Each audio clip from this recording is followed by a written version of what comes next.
اس نے آج پھر وہی ڈراؤنا خواب دیکھا تھا اور مارے خوف کے پسینے سے شرح بدھ بدھ چلا کر اٹھ بیٹھی تھی۔ چھوڑو، چھوڑو مجھے، دور ہٹو، وہ بری طرح چلا رہی تھی۔ جلیل اس کی چیخو پکار سن کر اپنی چارپائی سے اٹھ کر اس کی چارپائی کے قریب آ گیا تھا جو 2 قدم کے فاصلے پر تھی۔ کیا ہوا خالدہ؟ جلیل نے بہت پریشانی میں پوچھا۔ وہ مجھے مار دے گا جلیل، خدا کے واسطے مجھے بچا لو۔ وہ جلیل سے لپٹ کر زاروں قطار رو رہی تھی۔ کون مار دے گا تمہیں؟ وہی بچہ، وہ کسی طور پر میرا پیچھا نہیں چھوڑتا۔ تم نے پھر وہی خواب دیکھا ہے؟ جلیل نے عرق آلود پیشانی کو اپنی انگلیوں سے مسلتے ہوئے دریافت کیا۔ ہاں، مگر وہ خواب نہیں، حقیقت۔ میں ابھی بھی اپنی گردن پر اس کے ہاتھوں کی گرفت محسوس کر رہی ہوں جلیل۔ اچھا، تم گھبراؤ مت، اطمینان سے بیٹھو، میں پانی لاتا ہوں تمہارے لیے۔ جلیل نے اسے تکیے کا سہارا دیا تو وہ نیم و راز ہو گئی۔ اس کا جسم ابھی تک کانپ رہا تھا اور آنکھوں میں خوف کے سائے موجود تھے۔ جلیل نے گھڑے سے پانی کا گلاس بھر کر اس کی طرف بڑھایا۔ یہ لو پانی پیو۔ پیاس کی شدت سے وہ ایک ہی سانس میں پورا گلاس پی گئی اور پھر تکیے کا سہارا لے کر وہ آنکھیں بند کر کے نیم دراز سی ہو گئی۔ لیٹتے لیٹتے وہ جلیل کا بازو پکڑ کر التجائیہ انداز میں بولی تھی، تم ادھر میرے پاس ہی بیٹھے رہو۔ ہاں، میں یہی تمہارے پاس ہی ہوں، تم اطمینان سے سو جاؤ۔ جلیل کے کہنے پر اس نے آنکھیں مکمل طور پر موند لی تھیں، مگر دل و دماغ کو کسی صورت چین نہیں آ رہا تھا۔ وہ مسلسل اضطراب کی کیفیت سے گزر رہی تھی۔ وہ صحن میں کھیلتے ہوئے بچوں کو کافی دیر سے دیکھ رہی تھی اور پھر یکا یک اس کی آنکھوں میں خوف کے سائے لہرانے لگے۔ اس کے چہرے کی رنگت تبدیل ہونے لگی تھی۔ اس کی پیشانی پر پسینے کے قطرے نمودار ہوئے اور جلدی سے اس کے رخساروں پر آ گئے۔ جلیل، جو اس کی بدلتی کیفیات کا بغور جائزہ لے رہا تھا، فوراً ہی اٹھ کر اس کے قریب آ گیا تھا۔ یہ وہی ہے، میرا دشمن، اس سے کہو کہ یہاں سے چلا جائے۔ وہ احمر کی طرف اشارہ کر کے بے اختیار چلانے لگی تھی۔ کھیلتے ہوئے بچے یکدم رک کر حیرت سے اسے دیکھنے لگے تھے۔ جلیل، یہی ہے میرا جانی دشمن، تم ایسا کرو، اسے یہاں سے دور کرو، ورنہ مجھے یہاں سے کہیں اور لے جاؤ۔ وہ جلیل کو جھنجھوڑ کر جذباتی انداز میں چلانے لگی تھی۔ خالدہ، ہوش کرو، یہ ہمارا بھتیجا ہے احمر۔ جلیل نے اسے کرسی پر بٹھاتے ہوئے کہا۔ اتنی دیر میں بچے وہاں سے رفو چکر ہو گئے تھے اور خالدہ بھی کچھ ہوش میں آ گئی تھی۔ مجھے ہر جگہ وہی نظر آتا ہے، وہ میرا پیچھا نہیں چھوڑتا، میں کیا کروں جلیل؟ خالدہ بے بسی سے کہہ رہی تھی۔ تم ہرگز پریشان نہ ہو، میں کل تمہیں کسی اچھے ڈاکٹر کو دکھاؤں گا، ایسے تو تم بالکل نفسیاتی مریضہ بنتی جا رہی ہو۔ جلیل نے اسے تسلی دیتے ہوئے کہا، مگر خالدہ کا خوف، دیوانگی اور پریشانی کسی طور پر ختم ہوتی دکھائی نہ دے رہی تھی۔ مجھے یقین ہو چلا ہے کہ وہ مجھے ختم کر دے گا، خالدہ نے یقین بھرے لہجے میں کہا۔ ایسی فضول باتیں کیوں کر رہی ہو؟ تم نے ایک خواب کو اپنے ذہن پر اتنا سوار کیوں کر رکھا ہے؟ جلیل سخت لہجے میں گویا ہوا تھا۔ یہ خواب نہیں، حقیقت ہے، وہ دیوانوں کی طرح بڑبڑا رہی تھی۔ تمہیں پتا ہے، جب میں سوتی ہوں تو وہ آ جاتا ہے، چھوٹے چھوٹے قدم اٹھاتا وہ میری طرف بڑھتا ہے، میرے سینے پر بیٹھ کر میری گردن کو اپنی گرفت میں لے لیتا ہے، میری سانس رک جاتی ہے، میں چیختی ہوں، چلاتی ہوں، مگر وہ مجھے نہیں چھوڑتا، وہ مجھے جان سے مارنا چاہتا ہے۔ خالدہ نے یہ کہہ کر کرسی کی پشت پر سر گرا دیا تھا۔ کیا تم اس لڑکے کو جانتی ہو؟ میرا مطلب ہے، تم نے کبھی زندگی میں اس بچے کو دیکھا ہے؟ جلیل نے خالدہ کا چہرہ بغور دیکھتے ہوئے دریافت کیا تھا۔ خالدہ چند منٹوں تک خاموش رہی، پھر جیسے اس نے ہار مان لی تھی، ہاں، وہ تھکے تھکے لہجے میں بولی تھی۔ کون ہے؟ جلیل نے بے چینی سے پوچھا تھا۔ حمزہ، خالدہ نے گویا دھماکہ کیا تھا۔ جلیل اچھل کر کھڑا ہو گیا۔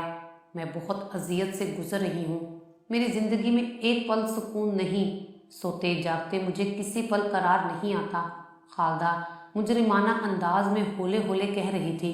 جلیل دوبارہ کرسی پر بیٹھ گیا تھا، اس کا رواں رواں کان بن گیا تھا، وہ آنکھیں پھاڑے اس کا چہرہ دیکھ رہا تھا۔ بات اتنی سی تھی، مگر لڑائی جو شروع ہوئی تو پھر بڑھتی چلی گئی۔ کرکٹ کھیلنے کے دوران شہزاد خود کو آؤٹ ماننے کو تیار نہیں تھا، جبکہ حمزہ باضد تھا کہ وہ آؤٹ ہو چکا ہے اور اب اس کی باری ہے۔ حمزہ نے اسے گریبان سے پکڑ لیا تھا۔ شہزاد نے لکڑی کا چھوٹا سا بیٹ ایک طرف پھینک کر حمزہ کے منہ پر زور سے تھپڑ رسید کیا تھا۔ جواباً حمزہ نے اسے پوری قوت سے دھکا دیا تھا۔ وہ لڑکھڑاتا ہوا منہ کے بل زمین پر گرا تھا اور گلی میں اینٹوں سے بنے اونچے نیچے فرش پر بڑا کانچ کا نوکیلا ٹکڑا شہزاد کے گال کے اندر تک کھپ گیا تھا۔ وہ حلق پھاڑ کر چیخنے اور رونے لگا تھا۔ اس کا چہرہ بری طرح زخمی ہو گیا تھا۔ حمزہ نے بڑی خوفزدہ نظروں سے شہزاد کا چہرہ دیکھا تھا۔ بہرحال جو بھی ہوا لاشعوری طور پر ہوا تھا۔ وہ اپنے چھوٹے چھوٹے قدموں سے بھاگتا اپنے گھر میں داخل ہو گیا۔ خالدہ اپنے بیٹے کے پھول سے چہرے کا حشر دیکھ کر تڑپ اٹھی تھی۔ حمزہ کے گھر جا کر ان لوگوں نے خوب ہنگامہ کیا تھا، خوب لڑائی ہوئی تھی، لیکن محلے کے لوگوں نے معاملے کو ٹھنڈا کیا تھا۔ معافی تلافی کے بعد صلح صفائی تو ہو گئی تھی، مگر خالدہ کی ممتا کو قرار نہ آیا تھا۔ خالدہ کے بیٹے شہزاد کے چہرے کا زخم تو ٹھیک ہو چکا تھا، مگر وہ چہرے پر اپنا بدنما داغ چھوڑ گیا تھا، جیسے چاند کو گرہن لگ گیا ہو۔ وہ جب شہزاد کے چہرے کا بدنما داغ دیکھتی تو تڑپ تڑپ جاتی، اس کی ممتا بے قرار ہو جاتی۔ میرے پھول سے بچے کے چہرے کا ستیہ ناش کر دیا، ساری عمر یہ داغ میرے دل پر کانچ کے کرچیوں کی مانند چبھتا رہے گا۔ وہ اکثر پیار سے شہزاد کے چہرے پر ہاتھ پھیر کر کہتی۔ اس کے دل و دماغ میں غصے کا آتش فشاں جنم لے چکا تھا، جس میں انتقام ابل رہا تھا۔ جون کی ایک گرم دوپہر تھی۔ خالدہ نے دروازے کا بوسیدہ پردہ ہٹا کر باہر جھانکا۔ اسے حمزہ کا چہرہ نظر آیا تھا۔ خالدہ کے دماغ میں شیطانی خیال گوندے کی طرح لپکا تھا اور چہرے پر شاطرانہ مسکراہٹ آ گئی تھی۔ انتقام کے لاوے کو باہر نکالنے کا راستہ جو مل گیا تھا۔ حمزہ بیٹے، کہاں جا رہے ہو؟ اس نے لہجے میں زمانے بھر کی مٹھاس سموئے ہوئے پوچھا تھا۔ برف لینے جا رہا ہوں، حمزہ نے آستین سے پسینہ صاف کرتے ہوئے جواب دیا تھا۔ ادھر آؤ، ذرا میری بات سنو۔ خالدہ اسے بہت پیار سے بلا رہی تھی۔ ادھر آؤ۔ جی آنٹی۔ وہ قریب آ گیا تھا۔ میں نے حلیم بنائی ہے، لیتے جاؤ، امی کو دے دینا۔ شہزاد سو رہا ہے، ورنہ اس کے ہاتھ بھیج دیتی۔ آؤ اندر آ جاؤ۔ حمزہ اس کے کہنے پر گھر کے اندر داخل ہو گیا تھا۔ برآمدے کے آخری سرے پر بنے کچن میں نیم تاریکی تھی۔ وہ اپنے پیچھے حمزہ کے قدموں کی چاپ محسوس کر رہی تھی۔ کچن میں داخل ہوتے ہی اس نے آگے بڑھ کر کیبنٹ سے تیز دھار والا چاقو نکالا تھا۔ پھر اس نے پھرتی سے پلٹ کر حمزہ کے منہ پر مضبوطی سے ہاتھ رکھ کر تیز دھار والا نوکیلا چاقو اس کی گردن میں اتار دیا تھا، اور پلک جھپکنے سے خالدہ کے انتقام کی آگ ٹھنڈی ہو گئی تھی۔ حمزہ کو ٹھکانے لگانے کا مسئلہ بھی اس نے بخوبی حل کر لیا۔ اس مقصد کے لیے اس کے جہیز کا بڑے والا صندوق بہت کام آیا تھا۔ حمزہ کو صندوق میں اتارنے کے بعد پرانی بوسیدہ رضائی سے اسے ڈھانپ دیا اور صندوق پر بڑا سا تالا ڈال دیا اور اسے چارپائی کے نیچے گھسیٹ دیا، اور پھر وہ نہا دھو کر مطمئن ہو گئی۔ کچھ سنا تم نے؟ شام کو جلیل نے گھر آتے ہی اسے پکارا۔ کیا؟ سرسری انداز میں اس نے کہا۔ حمزہ کو کسی نے اغوا کر لیا ہے شاید۔ وہ دوپہر کو برف لینے گھر سے نکلا تھا، پھر اس کے بعد اس کا کچھ اتا پتہ نہیں چلا۔ پورا محلہ سوگوار ہے، اور حمزہ کی ماں تو غم سے بے حال ہے، اور کئی بار وہ بے ہوش ہو چکی ہے۔ خدا غارت کرے کسی غریب کے بچے کو اغوا کر کے کسی کو کیا مل جائے گا۔ خالدہ نے لہجے کو افسردہ بناتے ہوئے کہا۔ ہاں، مگر اغوا کا مطلب صرف تاوان ہی نہیں ہوتا، اور بھی بہت سے مقاصد ہوتے ہیں۔ ہر شہر میں بچوں کو اغوا کرنے کے لیے کوئی نہ کوئی گروہ سرگرم رہتا ہے۔ اخبارات بھرے ہوتے ہیں ایسی خبروں سے۔ اللہ سب کے بچوں کو اپنی حفظ و امان میں رکھے۔ جلیل کچھ زیادہ ہی ہمدردی دکھا رہا تھا۔ آپ کھانا کھا لیں، پھر میں جاتی ہوں حمزہ کے گھر۔ بہت مشکل وقت آن پڑا ہے۔ کیا حال ہوگا بیچاری ماں کا۔ لہجے کو غم زدہ بنانے کی اس نے کامیاب کوشش کی تھی۔ کچھ دیر بعد خالدہ حمزہ کے گھر بچھی ماتمی صف کا حصہ بنی بیٹھی تھی۔ آنکھوں میں آنسو، مگر دل شاد تھا۔ کروٹیں بدل بدل کر وہ تھک گئی تھی، لیکن بے چینی تھی جو کسی صورت چین نہیں دینے دے رہی تھی۔ آج نیند بھی اس کی آنکھوں سے کوسوں دور تھی، اور ایسا پہلی بار ہوا تھا۔ اس نے چور نظروں سے قدم کے فاصلے پر پڑی چارپائی کو دیکھا، جہاں جلیل اطمینان سے سو رہا تھا۔ آخر مجھے آج نیند کیوں نہیں آ رہی؟ کیسی بے چینی ہے، کیسا اضطراب ہے یہ۔ وہ اٹھ کر بیٹھ گئی۔ झांक कर चारपाई के नीचे पड़े संदूक को देखा जिसमें उसने हमजा को सुला दिया था। दिल अजीब वहमों में घिर गया था। दाईं तरफ शहजाद अपनी छोटी चारपाई पर बेसाख्ता सो रहा था। वो उठकर उसके करीब आ गई। 0 वाट के बल्ब की रोशनी में उसके चेहरे का दाग वाज़े नज़र आ रहा था। वो मज़े से सो रहा था। थके थके कदमों के साथ वो वापस चारपाई पर आकर लेट गई। उसका ध्यान बार बार चारपाई के नीचे रखे संदूक की तरफ चला जाता। इतना खौफ उसे उस मासूम के साथ इस तरह करने में महसूस नहीं हुआ था जितना अब हो रहा था। अगर किसी को पता चल गया तो? उसके दिल में वहम ने डेरा जमा लिया। नहीं, किसी को नहीं पता चलेगा। कोई संदूक खोलेगा तो पता चलेगा ना। उसने अपने परांदे से बंधी चाबी को मजबूती से पकड़कर खुद को दिलासा दिया। सुबह सादिक तक बेचैनी से करवटें बदल बदल कर उसका जिस्म शल हो चुका था।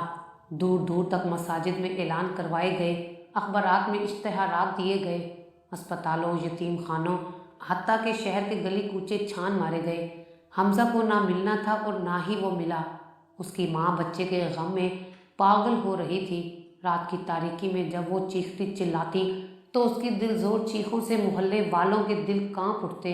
उसकी बेचैन ममता को किसी तरह करार नहीं आ रहा था। गर्मियों की गर्म दोपहरों में वो नंगे पांव गर्मी की तपिश से बेनियाज गली के कूचों में पागलों की तरह फिरती। हर राहगीर को रोक रोक कर उससे अपने लाडले जिगर गोशे के बारे में पूछती। तुमने मेरा हमजा देखा है? लोगों के घरों के दरवाजे खटखटाती। मेरा हमजा यहाँ तो नहीं आया? हमजा कहाँ चला गया मेरा बच्चा? कोई मेरे बच्चे को ढूंढ कर ला दे। माँ की ममता को लाती, दुहाएं देती। देखने वाले दुख से अपने आंसू पूंछते रह जाते। सुनो, वो अक्सर मोहल्ले के लोगों से कहती, लोगों, अगर मेरा हमजा मिले तो उससे कहना कि जल्दी घर आ जाए। उसकी माँ उसके गम में मर रही है। ज़रा जल्दी घर आ जाए तो मेरी बेकरार ममता को करार आ जाएगा। हमजा के मरने के बाद उसकी नींद भी मर गई थी। जिंदगी में अब सुकून नाम की कोई चीज़ नहीं रही थी। वो खौफजदा नज़रों से संदूक को तकती रहती जिसमें उसने अपना गुनाह छुपा कर रखा हुआ था।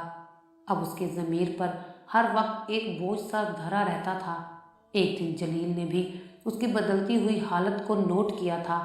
क्या बात है, तुम्हारी तबीयत तो ठीक है ना? हाँ ठीक है, बिल्कुल ठीक। वो गड़बड़ाई, लगती तो नहीं। देखो तुम्हारी क्या हालत हो गई है। आंखों के नीचे हल्के पड़े हुए हैं, आंखें बाहर की तरफ निकलती जा रही हैं, चेहरा जर्द है। बस गर्मी की वजह से ब्लड प्रेशर हो जाता है, आपको तो पता है। खालदा ने सरसरी तौर पर यह कहकर गोया अपनी जान छुड़वाई। अपना ख्याल रखा करो, जलील ने नरम लहजे में कहा। जवाब में वो सिर्फ सर हिलाकर रह गई। ये बदबू कैसी है कमरे में?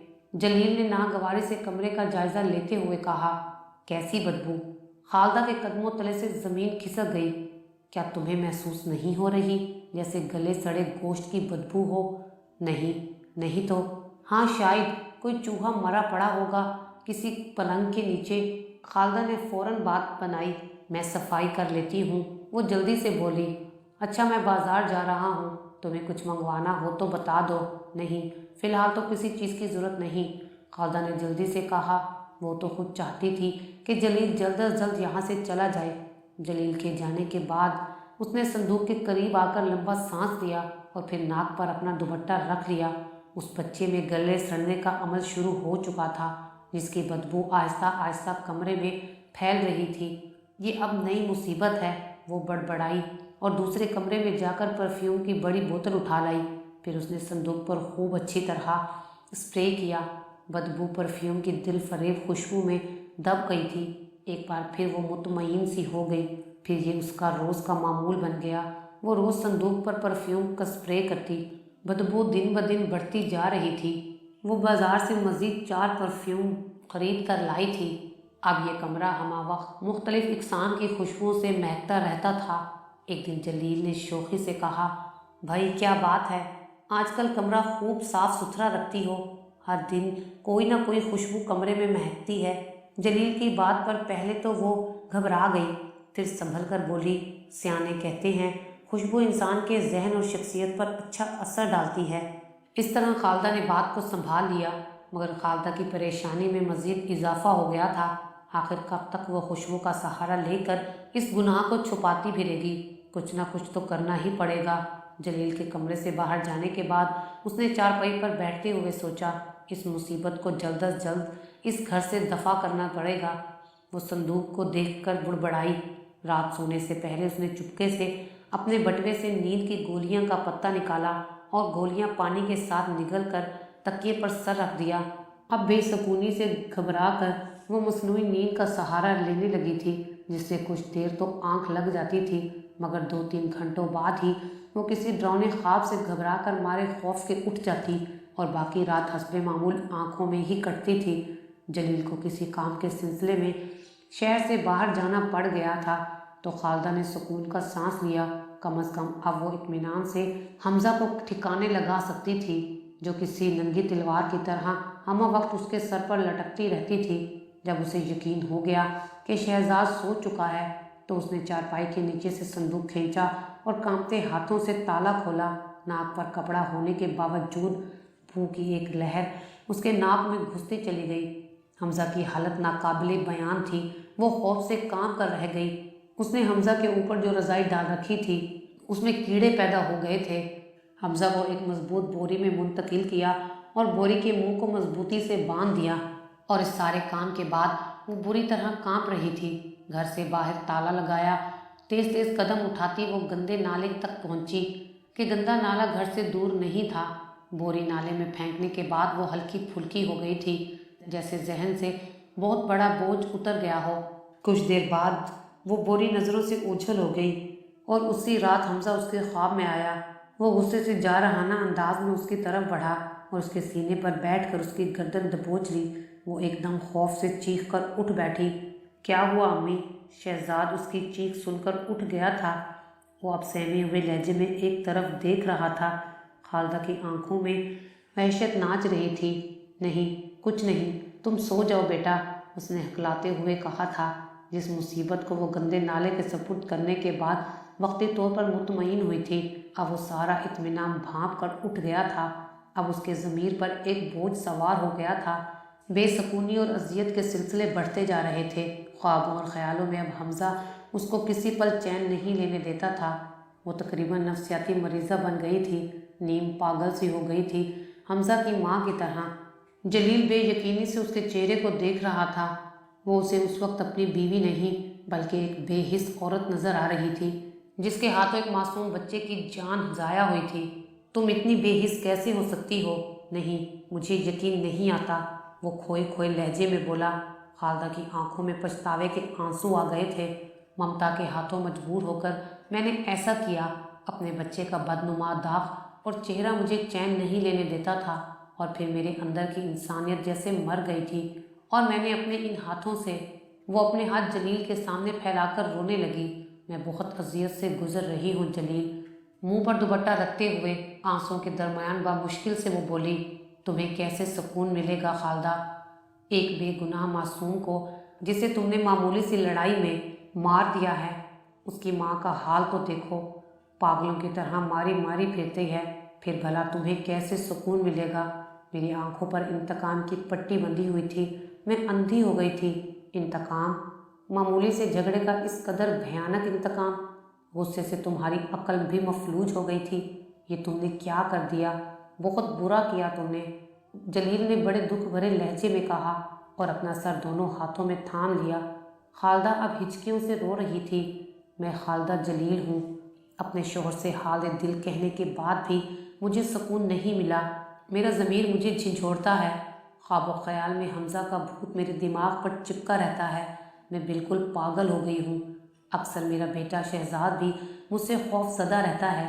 मेरी ज़िंदगी दोज़ख बन गई है। मैं जानती थी वो मासूम हमज़ा मुझे माफ़ नहीं करेगा। ज़िंदगी का सुकून तो गारक हो ही गया था, मगर रोज़े क़यामत भी मुझे जवाब देना पड़ेगा। तब उसका हाथ होगा और मेरा गिरेबान। इसलिए मैंने आज एक फ़ैसला किया और अपने आप को पुलिस के हवाले कर दिया। आज मैं जेल की सलाखों के पीछे सज़ा काट रही हूँ। आज मेरे ज़मीर पर बोझ नहीं है।